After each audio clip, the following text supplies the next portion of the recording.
બોલો શ્રી પ્રાણનાથ પ્યારે કી જય। વંદો સતગુરુ ચરણ કો કરુધની પ્રેમ પ્રણામ। અશુભ હરણ મંગલ કર ગણી હેમચંદ્રજી નામ। શ્રી પ્રાણનાથ નિજ મૂલપતિ શ્રી મહારાજ સુનામ। તેજ કુંવર શ્યામા યુગલ કો પલ પલ કરું પ્રણામ। ધનજી મારા પલ પલ કરું પ્રણામ। બોલો શ્રી પ્રાણનાથ પ્યારે કી જય। चर्चा प्रारंभ होत है, सुनो साथ चित दई।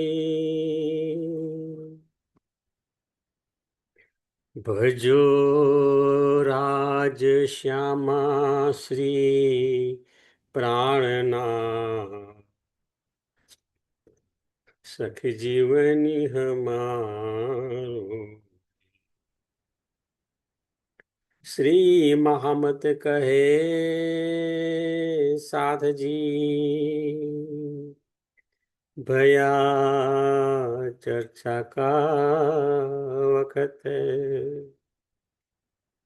अब तुम सुनियो चित दे, ला लागे आए बैठे इन कदम, ला लागे आए बैठे इन कदम। बोलो श्री प्राणनाथ प्यारे की जय।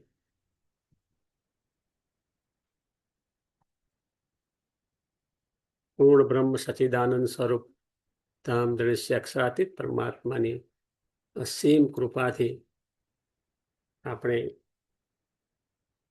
શ્રી વિતક સાહેબની ચર્ચા કરી રહ્યા છીએ, સાંભળી રહ્યા છીએ। અસીમ કૃપા છે। આપણે દિલથી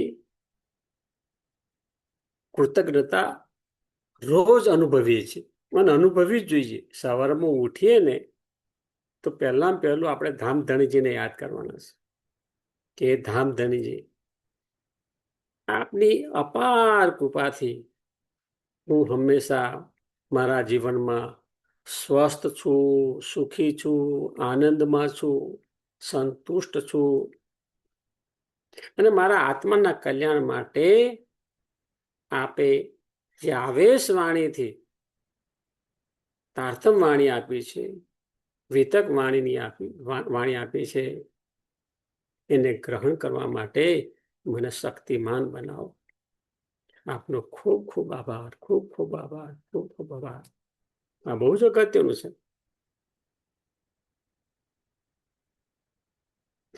અહીં વિતકમાં આપણે જોઈ ગયા કે ઔરંગાબાદમાં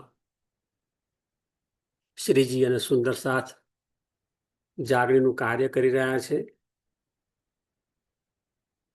રાજા ભાવસિંહ એ પોતાની હવેલીમાં શ્રીજી અને સુંદર સાથને આશરો આપ્યો છે અને એમને સત્સંગની બહુ સરસ વ્યવસ્થા કરી આપી છે। એટલે દરરોજ લોકોના ટોળે ટોળા સાંભળવા માટે આવે છે।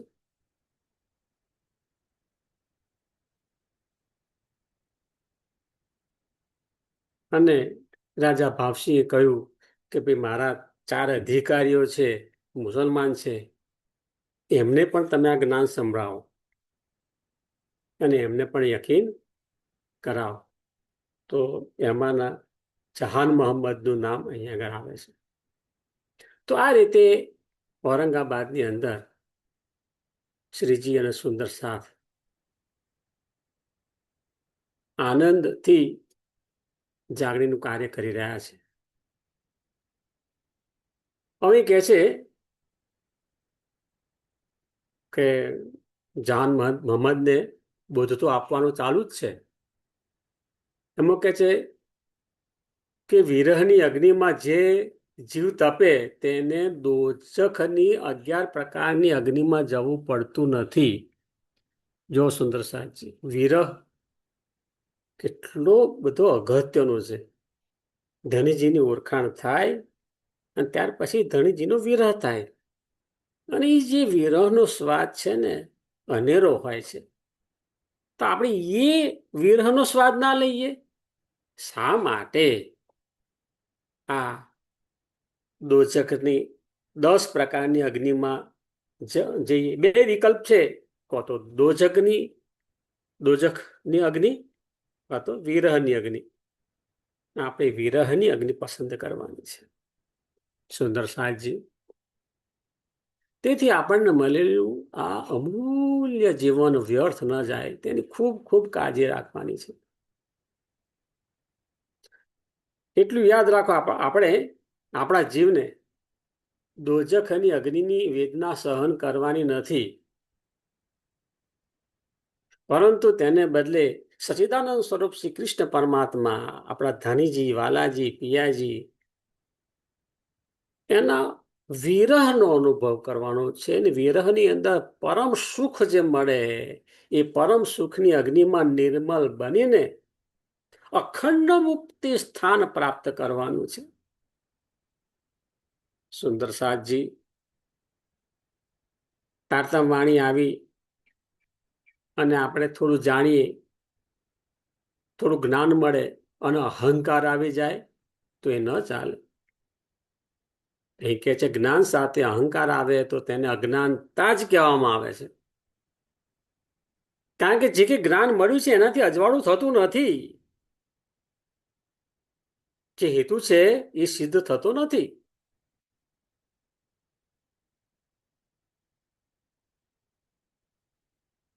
અહીં રાજા ભાવસિંહની હવેલીમાં જહાન મોહમ્મદ સતત 3 દિવસ શ્રીજીની ચર્ચા સાંભળે છે. શ્રીજી મારફતના જ્ઞાનથી સમજાવે છે. એટલે હવે જહાન મોહમ્મદને શ્રીજીની પહેચાન થઈ ગઈ છે. એટલે પહેચાન થઈ ગઈ હોય પછી વાત જ શું કરવાની? સંપૂર્ણ ઈમાન સાથે સમર્પિત થઈ ગયા. અહીં શ્રીજીની ચર્ચામાં જહાન મોહમ્મદની સાથે સાથે અવ્વલ ખાન, મિહિન ખાન પણ નિત્ય ચર્ચા સાંભળવા માટે આવે છે. અને ક્યારેક શ્રીજીની ચર્ચા સાંભળતા સાંભળતા જહાન મોહમ્મદને જોશ આવી જાય ને, ઊભા થઈ જાય. એમને એમ થાય કે હું શું કરું જાગણીના કાર્ય માટે. પછી શ્રીજી એમને શાંત પાડે છે. લાહુત શબ્દ સાંભળતા જ એમને જોશ આવી જાય. લાહુત એટલે શું? પરમધામ. લાહુત એટલે પરમધામ. એ જે પરમધામ, લાહુત શબ્દ સાંભળતા જ એમને જોશ આવી જાય, ઊભા થઈ જાય. અને શ્રીજી એમને શાંત પાડે છે. પરમધામની બ્રહ્મ અંગનાઓ ના લક્ષણો કહી શકાય. સુંદર સાધજી, અહીં ઔરંગાબાદમાં જ્યાં ભાવસિંહની હવેલી છે, એમાં શ્રીજી અને સુંદર સાથ ચર્ચામાં એટલા બધા મગ્ન થઈ જાય તો રાતની ચર્ચા શરૂ થઈ હોય ને, તો ચર્ચામાં સવારના 4:30 વાગી જાય. એટલે એમ કે છે કે પદ્માવતીપુરી ધામની અહીંયા થોડી ઝલક જોવા મળી છે. ભાઈ શ્રીજી બધા સુંદર સાથને કહે છે હવે તમે આરામ કરો, હું સવારે ઉઠીને પાછી અહીંયા આગળ આવવાનું છે. સુંદર સાથને આરામ કરવાનું કહે છે. અને શ્રીજી આરામ કરતા હોય તેવું નાટક કરે છે. કેમ? શ્રીજીનું જે શરીર છે એ સચ્ચિદાનંદ સ્વરૂપ પરમાત્માની આવેશ શક્તિ એની અંદર બિરાજમાન છે. એ આવેશ શક્તિ લીલા કરી રહી છે. એ હર પલ એમને આરામ જ મળતો હોય છે. પરંતુ બધાને આરામ કરે એટલા માટે પોતે પણ આરામ કરવાનું નાટક કરે કે જેથી બધે બીજા સુંદર સાથ જાય અને આરામ કરે. તો આ રીતે અહીંયા આગળ 4 મહિના વીતી જાય છે. સુંદર સાથજી તારતમ વાણી એટલે શું? તારતમ વાણીને ધામધણીજીનું વાંગમય સ્વરૂપ કહેવામાં આવે છે. આપણે સ્વરૂપ સાહેબ કહીએ ને, સ્વરૂપ સાહેબ કહીએ, કુલજમ સ્વરૂપ કહીએ, શ્રીમુખ વાણી કહીએ, એ ખરેખર આપણા વાલાજીનું ધામધણીજીનું વાંગમય સ્વરૂપ છે. પરમધામમાં યુગલ સ્વરૂપનું જે વર્ણન છે એ સ્વરૂપ અહીં માયાના શબ્દોથી વર્ણન કર્યું છે. એટલે વાણીથી એ યુગલ સ્વરૂપનું વર્ણન જોવા મળે છે. એટલે વાંગમય સ્વરૂપ કહેવામાં આવે છે. અને સુંદર સાથજી, રાસ કિતાબ તો ધનીજીના ચરણ છે. સુરતા એક હી રાખીએ મૂળ મિલાવા માહી. મૂળ મિલાવવામાં આપણે આત્મદ્રષ્ટિથી જઈએ તો પહેલામાં પહેલા યુગલ સ્વરૂપના ચરણના દર્શન કરીએ છીએ. અને એ જે ચરણના દર્શન કરીએ છીએ ને એ છે રાસ. આપણા સ્વરૂપ સાહેબની અંદર પણ રાસથી શરૂઆત થાય છે. અને યુગલ સ્વરૂપના દર્શન કરીએ ત્યારે પણ એમના ચરણથી દર્શન કરીએ. તો રાસ કિતાબ જે છે એનું ખૂબ જ મહત્વ છે. સુંદર સાથજી, આપણો અમૂલ્ય સમય પાણીની જેમ વહ્યો જાય છે અને આપણને ખબર નથી પડતી. કારણ કે સામાન્ય રીતે આપણે વિચારીએ કે જ્યારે અનુકૂળતા હશે ને તે વખતે આ વાણી સાંભળીશું, વિતક સાંભળીશું કે વાંચીશું, મનન મંથન અનુકૂળતા એ કરીશું. પણ માયાના કાર્યોની અંદર આપણે એટલા બધા ફસાઈ જઈએ છીએ ને, દિવસોના દિવસો, મહિનાઓના મહિના, વર્ષોના વર્ષ ક્યાં નીકળી જાય છે આપણને ખબર પડતી નથી. અને આપણી પાસે બધું હોવા છતાં આપણે કોરાના કોરા રહી જઈએ છીએ. કેમ?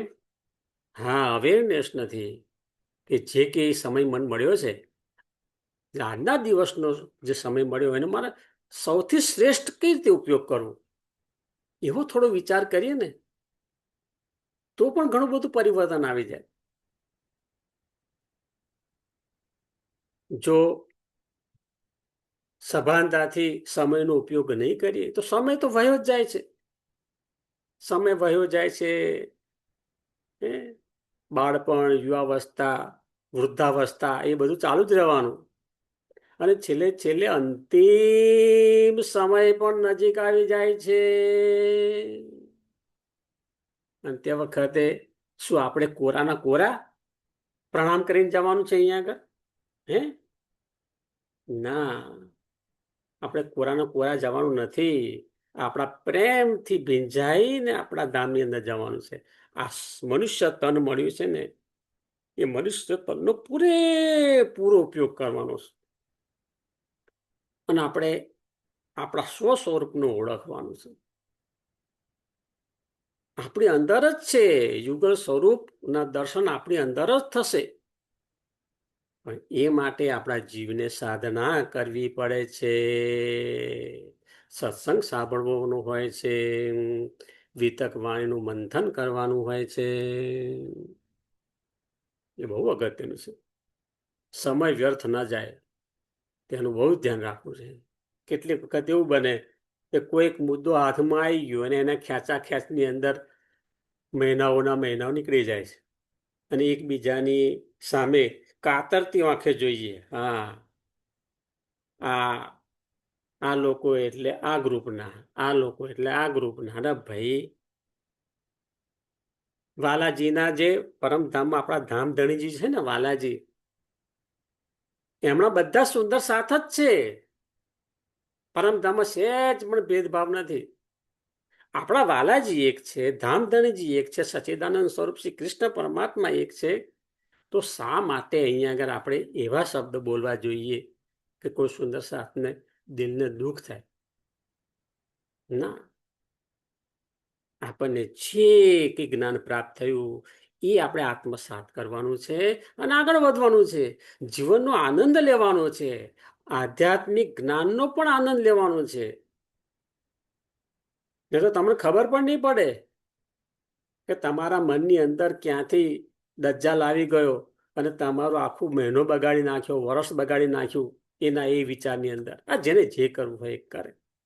આપણને જે યોગ્ય લાગ્યું આપણા દિલને એ પ્રમાણે આગળ આધ્યાત્મિક માર્ગની અંદર ચાલવાનું છે. બાકી સમય તો એનું કામ કરે જ છે, સમય તો વયો જ જાય છે. પણ અહમ વૃત્તિ જે છે ને એ અહમ વૃત્તિને લીધે બધું બગડતું હોય છે. બરાબર. અહમ વૃત્તિ જે છે એ આપણને ગલત દિશામાં લઈ જાય છે. અહીંયા આગળ ઔરંગાબાદમાં રાજા ભાવસિંહ શ્રીજી અને સુંદર સાથ માટે બહુ સુંદર વ્યવસ્થા કરે છે, પૂરેપૂરું ધ્યાન આપે છે. શ્રીજી જો એમનો સત્સંગ સભા છે ત્યાં તો સત્સંગ કરે છે જ, પરંતુ અલ્પાહાર લઈને એમને હિંચકામાં બેસે છે. જો શ્રીજી હિંચકામાં બેસે ને ત્યાં પણ સુંદર સાથનું ટોળું આવીને નીચે બેસી જાય. કેટલા ભાગ્યશાળી સુંદર સાથ હશે કે ભાઈ ધનીજી બિરાજમાન છે, એમના દર્શન કરીએ, એમની વાણી સાંભળીએ. તો અહીં આગળ આ રીતે થોડી થોડી 5 પદ્માવતીપુરી ધામની જે વિતક આવશે ને એની ઝલક જોવા મળી રહી છે. અને અહીં આગળ સૌથી વધારે રાસ કિતાબનું ગાયન થઈ રહ્યું છે. સનન કિતાબનું પણ અલગ મહત્વ છે અને રાસ કિતાબનું પણ પોતાનું અલગ મહત્વ છે. બંને કિતાબનું મહત્વ છે, પણ અહીં આગળ રાસ કિતાબને વધારે પ્રાધાન્ય આપ્યું છે, એનું ગાયન થઈ રહ્યું છે. એટલે જેવા સુંદર સાથ હોય, જેવા લોકો હોય, કે જે એ સમજ ધરાવતો હોય એ સમજને ધ્યાનમાં રાખીને આપણે જ્ઞાનનો પ્રચાર પ્રસાર કરવો જોઈએ. કોઈ પણ વસ્તુ પકડી રાખવાથી કશો એનો અર્થ રહેતો નથી. ફ્લેક્સિબલ રહેવાનું હોય છે. ફ્લેક્સિબલ રહીએ તો જીવનમાં પ્રગતિ થશે, આધ્યાત્મિક ઉડ્ડયન થશે. પરમધામમાં કહે છે, નખ કા નૂર ચડ્યા આસમાન में, સ્વરૂપમાં પણ બોલીએ છીએ નખ કા નૂર જે ચડ્યા આસમાન में. એટલે રાજી મહારાજનો નખમાંથી જે પ્રકાશના કિરણ નીકળે એ આસમાનમાં જાય છે. તો આવા જેટલા પણ કિરણો, એમના જેટલા પણ નખ હોય એમાંથી પ્રકાશના કિરણો નીકળી અને એટલો તેજોમય એમના નખ છે કે એના પ્રકાશના કિરણો એમાંથી નીકળે છે. પરંતુ આ અલગ અલગ પ્રકારના અલગ અલગ જગ્યાએથી નીકળતા પ્રકાશના કિરણો એકબીજા સાથે ટકરાતા નથી. એ મોટામાં મોટી વાત છે. એકબીજા સાથે ભળીને અનેક ગણ શોભા વધારે છે. બરાબર. પરમધામની અંદર એક સ્વરૂપનું વર્ણન કરીએ અને બીજા સ્વરૂપનું વર્ણન કરીએ તો પછી જેટલા સ્વરૂપનું, જેટલી જે પક્ષો છે એનું શોભાનું આપણે વર્ણન સાંભળીએ, એક એક પક્ષની શોભા બહુ જ રસપ્રદ છે. અને એ જે છે દિવ્યતા, એ દિવ્યતા આપણે ચિતવણીથી પ્રાપ્ત કરવાની છે. તો પરમધામની અંદર જે નૂરના કિરણો એકબીજા સાથે ટકરાતા નથી, પરંતુ એકબીજાની શોભામાં વધારો કરી રહ્યા છે. સુંદર સાજી આ બોધ આપે છે આપણને કે આ સંસારની અંદર પણ આપણે એકબીજા સાથે એકબીજાની શોભા વધારીને જાગણી કાર્ય કરવાનું છે. બહુ મોટી વાત છે. અહીંયા આગળ અમારો સમૂહ મોટો અને અમે સૌથી મોટા એવું નથી. દરેકને શ્રીજીએ આ જવાબદારી જાગરણની સોંપી છે અને દરેક પોતાની ક્ષમતા પ્રમાણે જાગરણનું કાર્ય કરે છે. પરંતુ એમાં અહમ વૃત્તિ આવે એટલે ટકરાવ ઉત્પન્ન થતો હોય છે. તેવું કરવાનું નથી. એકબીજાના પૂરક બની અને જાગરણ કાર્ય કરીએ. તો જાગરણનું કાર્ય બહુ જ ઝડપથી થશે. આખા વિશ્વની અંદર આ જ્ઞાન ફેલાઈ જશે. સુંદર સાહેબજી અહીં ઔરંગાબાદમાં શ્રીજી અને સુંદર સાથ 4 મહિના રહે છે. જ્યારે પન્ના ધામની અંદર 10 થી 11 વર્ષની વિતક આવે છે. અને અહીં આગળ પણ પ્રત્યેક દિવસ છે એ ઉત્સવની જેમ હવે જીવી રહ્યા છે. પ્રત્યેક દિવસ સવાર ઉઠે ત્યાંથી જ બધા જ સુંદર સાથ બહુ જ આનંદ ઉત્સાહમાં હોય, કેમ કે રોજ નવું નવું શ્રીજીના મુખથી સાંભળવા મળે. બરાબર. અને ભાવસિંહ પૂરેપૂરી સગવડ કરી આપી હતી, રહેવાની, જમવાની, આરામની. તો આ જે 4 મહિના છે એ સુંદર સાથ અને શ્રીજી માટે જાગરણનું કાર્ય બહુ સારું થઈ ગયું. એ બધા ભાગ્યશાળી સુંદર સાથ તે વખતે શ્રીજીનો પૂરેપૂરો લાભ લઈ રહ્યા છે. સુંદર સાહજી જાગરી લીલાના બ્રહ્માંડમાં જીવો, આપણે પણ એક જીવ છે ને, બરાબર. આપણે પોતાને પરમધામની બ્રહ્માંગના માનીએ, પરંતુ પહેલા તો જીવ છે અને જીવની ઉપર પરમધામની બ્રહ્માંગના બિરાજમાન થતી હોય છે. તો એ સાધનાનું કાર્ય કોણ કરશે? એ જીવને કરવાનું છે. એ જીવ ભાવમાંથી આત્મભાવમાં જવું પડે, અને આત્મભાવમાં આવ્યા પછી આત્મભાવમાંથી પર આત્મ ભાવની અંદર જાય. પરમધામની અંદર જે નૂરી બ્રહ્માંગનાઓના સ્વરૂપ છે એનું ચિંતવન થાય, ત્યારે યુગલ સ્વરૂપના દીદાર થાય છે. અને ત્યારબાદ પ્રથમ મુક્તિ સ્થાનમાં જીવો જાય છે. આ બધા જીવો અનંત આનંદ જન્મોથી જે જીવો, જેનો અખંડ થવાની કોઈ વાત જ નથી, એ જે જીવો છે તારતમ્યના સંપર્કમાં આવે છે, યુગલ સ્વરૂપના દર્શન કરે છે, અને પ્રથમ મુક્તિ સ્થાનની અંદર આ જીવો જાય છે, આત્મ સ્વરૂપ બની જાય છે, અને પરમધામના જેવો જ આનંદ પ્રાપ્ત કરે છે. બરાબર. પરમધામના જેવો જ આનંદ પ્રાપ્ત કરે છે. તેને કહે છે જીલ તલ હોશી આતમ.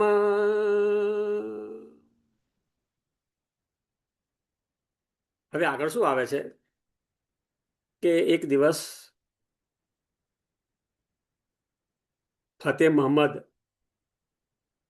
એ હદીસના 40 પ્રશ્નો લઈને આવ્યા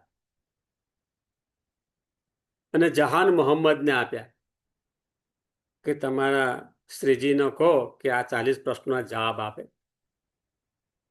તો કહે સારું, ચાલો તમે પણ મારી સાથે જ ચાલો.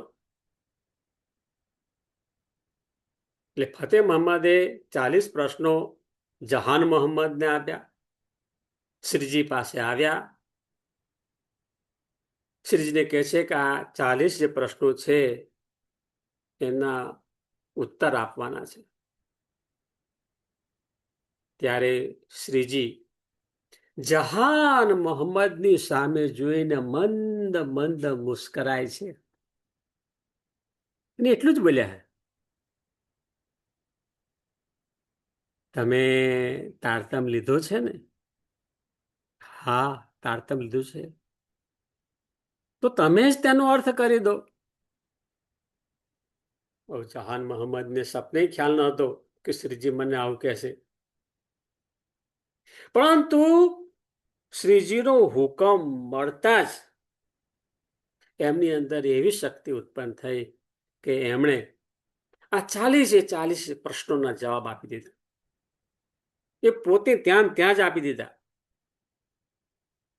તો આ બાજુ જહાન મોહમ્મદની શ્રદ્ધા અનેક ગણી વધી જાય છે, અને પેલી બાજુ ફતેહ મહમ્મદ છે એનું મોઢું ઢીલું થઈ જાય છે અને કચવાતા મને ત્યાંથી વિદાય થાય છે.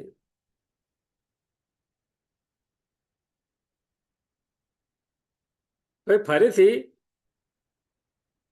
જહાન મોહમ્મદ ફતેહ મહમ્મદને પૂછે છે કે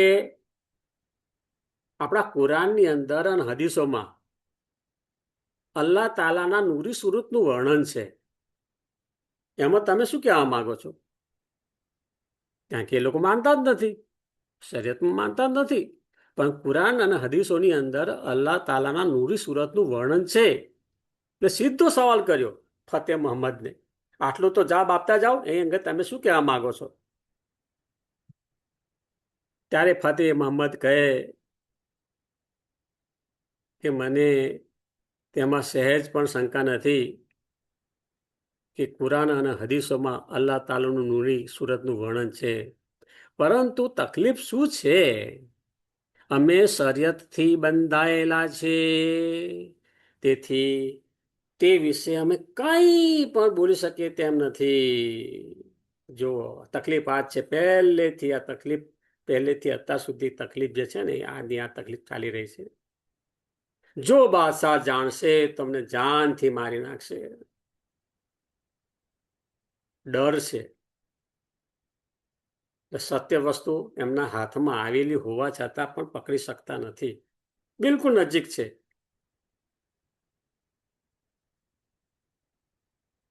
આ અંગે અમે કંઈ બોલી શકીએ તેમ નથી. આવું બોલી અને ફતેહ મોહમ્મદ ત્યાંથી રવાના થાય. સુંદર સાહેબજી,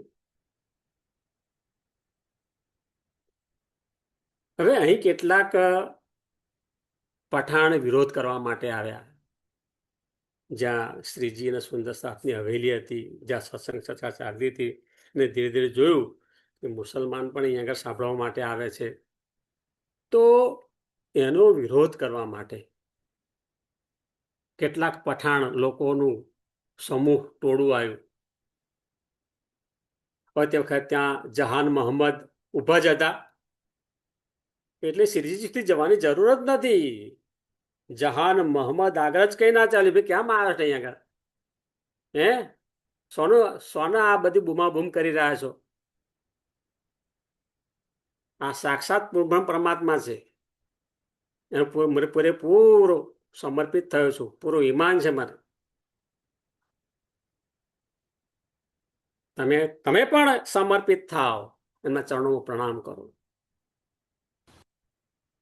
જહાન મોહમ્મદ ના બુલંદ અવાજ સામે આ પઠાણો ઠંડા પડી ગયા. છેવટે જતા જતા એવું કહી ગયા, હા હા, અમને શ્રીજીના દર્શન કર્યા છે અને એનાથી અમારું દિલ સાફ થઈ ગયું છે. એમ કરી અને ટોળું ત્યાંથી વિદાય થાય છે. પરંતુ આ ટોળું જે છે એ ખાલી મૌખિક રીતે કહ્યું એમણે કે અમારું દિલ સાફ થઈ ગયું છે, પણ ખરેખર ત્યાંથી ગયા અને બીજી જગ્યાએ જઈ અને પાછું ચૂગલી કરવાનું શરૂ કરી દીધું કે ભાઈ આ તો જાદુગર લોકો છે. કેવો જાદુ કરે છે જુઓ. કારણ કે અમારા લોકોના મન બદલી નાખ્યા છે. આ જાદુગર લોકો છે, જાદુ કરે છે. આ રીતે ચુગલી કરવા લાગ્યા. હવે થયું તે સમયમાં રાજા ભાવસિંહનું અવસાન થાય છે. તેથી દજ્જાલનું જોર ખૂબ ખૂબ ખૂબ વધી જાય છે. અને તે વખતે આ રાજાનો વજીર હતો ફતેહ ખાન. ફતેહ ખાન એ રાજ્યની ગાદી ઉપર કબજો કરી લીધો. એટલે હવે શું થયું? એ રાજ પરિવાર અને ફતેહ મોહમ્મદ વચ્ચે ખૂબ સંઘર્ષ થયો. હવે ફતેહ મોહમ્મદ ના હાથમાં ગાદી આવી એટલે એના મનમાં તો પહેલા પેલું એ હતું કે આ વૈરાગીઓને શોધી અને એમને બરોબર શિક્ષા કરું. વૈરાગીઓને એના દાઢમાં જ રાખ્યા હતા, ક્યારે મારા હાથમાં આવે. કારણ કે આ વૈરાગીઓને લીધે મારે જહાન મોહમ્મદ સાથે ઝઘડો થયો હતો અને જહાન મોહમ્મદ આગળ એને નીચું જોવાનું થયું. એટલે આ પ્રકારના પણ લોકો હોય છે કે નેગેટિવિટી વધુ ને વધુ એની અંદર ઉત્પન્ન થતી જાય છે. હવે એના હાથમાં સત્ય આવી, અંદર અજ્ઞાનનું અંધારું છે, વિવેક બુદ્ધિનો અભાવ છે, તો એની જોડે શું આશા રાખી શકે? એને પોતાના સૈનિકોનો હુકમ કર્યો કે આપણા રાજ્યની અંદર બધે જગ્યાએ ફરી વળો અને આ વૈરાગીઓને શોધી અને મારી આગળ લાવો, એમને કેદ કરી લો. હવે થયું તો એવું, શ્રીજી 4 મહિનાથી ત્યાં હતા, પરંતુ આ ફતેહ મહમ્મદના હાથમાં ગાદી આવી ત્યાર પછી એ ફતેહ મહમ્મદ ના મહલ્લામાં જ રહેતા હતા.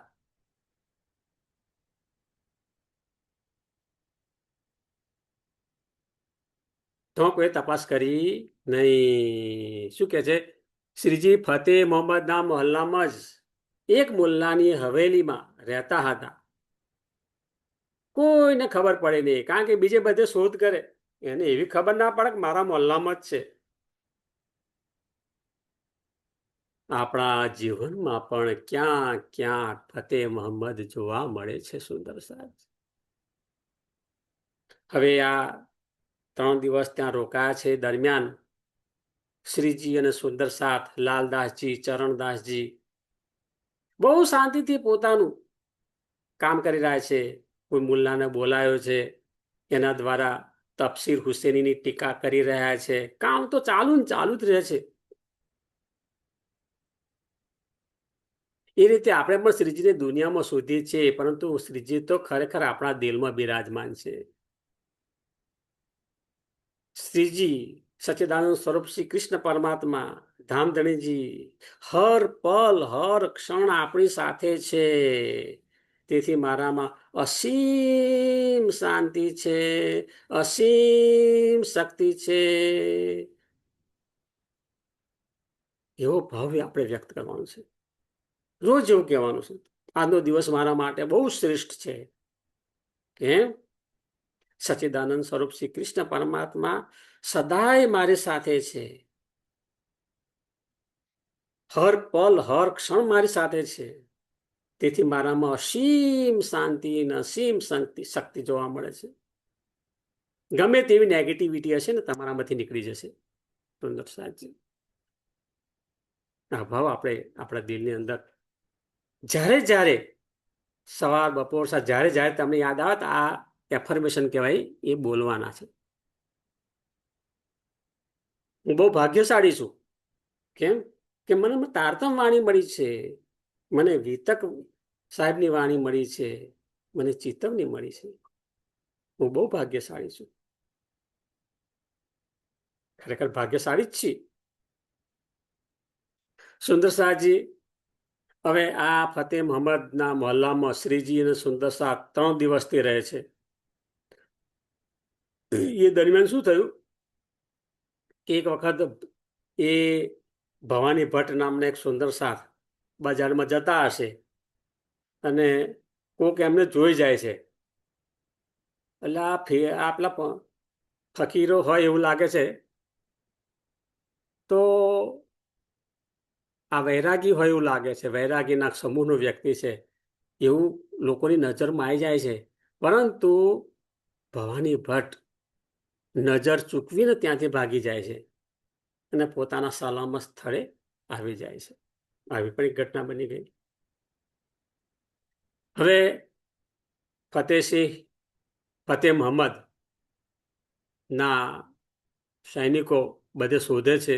શોધતા શોધતા ભટકલ દરવાજા પાસે લોકોને પૂછે છે કે ભાઈ તમે વૈરાગીઓને જોયા છે ખરા? ત્યારે ત્યાંના લોકો કે વૈરાગીઓ કે તો ક્યાં ના જતા રહ્યા, તમે શા માટે શોધવા માટે નીકળ્યા છો? વૈરાગીઓ તો જતા રહ્યા.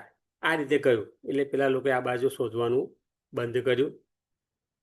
થોડા દિવસ થયા અને ત્યાં જહાન મહમ્મદને પણ ખબર નહોતી કે શ્રીજી આ ફતેહ મહમ્મદના મહોલ્લામાં જ રહેશે.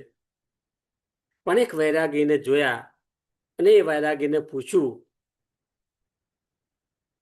તો એ વૈરાગી કહે છે, ફતેહ મહમ્મદ, શ્રીજી આ જ હવેલીમાં રહે છે. કારણ કે જહાન મોહમ્મદને શ્રીજીની દર્શન કરવાની બહુ ઈચ્છા હતી. શ્રીજી ક્યાં છે, ક્યાં છે? ત્યારે વૈરાગી કહે, શ્રીજી આ જ હવેલીમાં રહે છે, ફતેહ મહમ્મદ ની હવેલીમાં જ રહે છે. આ સાંભળી જહાન મોહમ્મદને ખૂબ જ નવાઈ લાગી. આખા રાજ્યની અંદર તમને બધા સૈનિકો શોધી રહ્યા છે અને તમે એના મોહલ્લામાં જ એક મુલ્લાના મકાનની અંદર બહુ જ આરામથી રહો છો. સહેજ પણ તમને ડર લાગતો નથી? હવે જહાન મોહમ્મદ કહે છે કે હવે અહીંથી જલ્દી આ જગ્યા તમારા માટે સુરક્ષિત નથી, કારણ કે ફતેહ મહમ્મદ તમને બધે શોધી રહ્યો છે. એટલે મને પહેલા શ્રીજીના દર્શન કરાવડાવો. શ્રીજીના દર્શન કરે છે, ચરણોમાં પ્રણામ કરે છે અને વિનંતી કરે છે કે શ્રીજી સુંદર સાથ, તમે કોઈ અન્ય સલામત સ્થળે એથી નીકળી જાઓ. બોલો શ્રી પ્રાણનાથ પ્યારે કી જય, સદગુરુ મહારાજ કી જય, કૃષ્ણ કનૈયા લાલ કી જય. પ્રણામ સુંદર સાજી. સુંદર સાજીના ચરણોમાં મારા કોટાન કોટી પ્રણામે.